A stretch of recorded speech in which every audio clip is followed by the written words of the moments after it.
If there is another time in the past, besides the 1990s, na gusto nyong balikan, what year is that and why?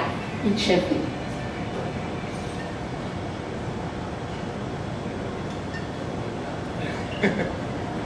Parang 50s po. 1950s. Classic cars, classic dresses, all the dances. Yun po para sa akin. And for Ruru? Siguro, noong mga panahon ni...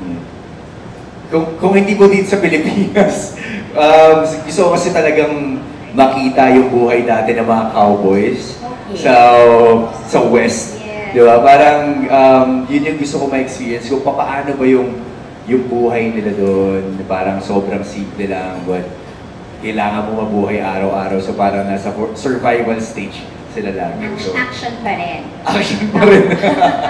And ikaw, Direk, apart from the 90s, if you could visit. Apart from the 90s, siguro ano na lang, sa 1800s, yung Wow. time ng mga propagandista. Yan. Gusto ko sumabay din sa revolusyon. Yan.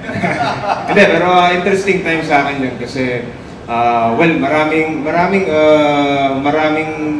akong stories na naririnig from the past, from that era, specifically noong 1896, diba?